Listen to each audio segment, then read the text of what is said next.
begin my speech, I want to introduce my audience. This is Joanna Lagos, Dylan Ehrlich, and Liliana Lopez.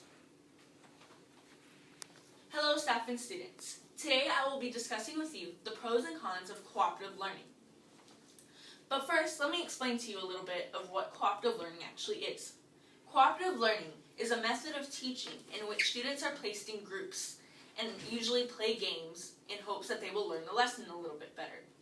But what many people fail to realize, though, is that whether you're a student or a teacher, cooperative learning has many negative and positive aspects. First, so you have a better understanding of all these pros and cons, let's begin with the pros of cooperative learning for students. According to Kelly Dwyer, cooperative learning can improve social skills, life skills, boost self-esteem, and improve relations among students, especially minorities who may feel left out.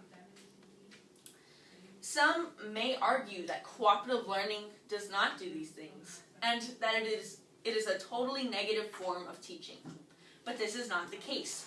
Kagan.com says that there have been over 500 studies conducted that show that cooperative learning can actually work for students. Like all things in life, though, cooperative learning does have a bad side to it. Like Dwyer says again, group grades can lead to tension. What this means is that usually in cooperative learning, groups as a whole get the same grade. Now, that seems great, right? But dig a little deeper and look at this. If there are 4 students, they will probably all get the same grade, right? Well, let's say that they fail. They failed their assignment. And these 2 were doing their work. But these 2 were creating a ruckus and not on task.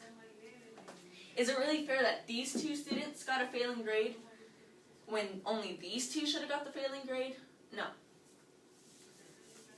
Another thing that is negative for students is that off-task behavior is often observed. And when students are off task, they are not really learning. And students that hold back the group, usually your slower learners, the ones that don't catch on right away, they are sometimes given bad treatment in the group. Some students depend on each other too much. Let's go back to the group idea again. Let's say you don't get the lesson, but those 2 do. And you just wait till the very end and just cheat off of all of them. Is that fair? No. But many students do that. And some may say that cooperative learning is the very, very, very best way to learn. And that all these cons are false, and there's no way cooperative learning can be bad. But that is not the case. A study researched by Mary Hall shows that students who prefer to work alone, and I quote, are evident statistically higher mean lesson test scores than those who were identified as preferring to learn with peers.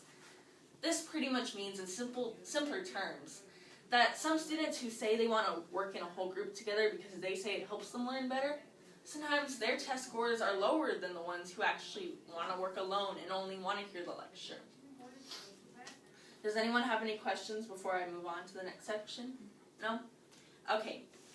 Well, just like students have both pros and cons, teachers also sometimes will have things that are good for them within cooperative learning and things that are bad for them.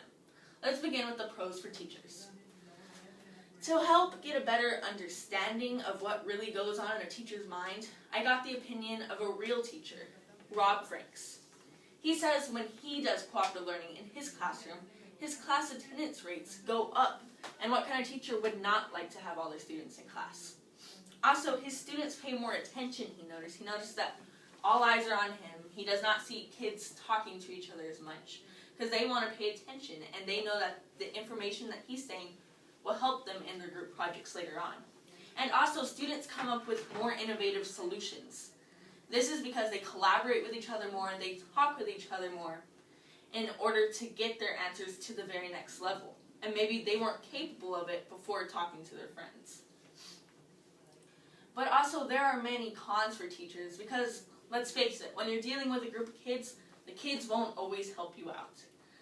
Kagan says, if neighboring teachers or the principal are not aware of your plans of cooperative learning, things may go very badly.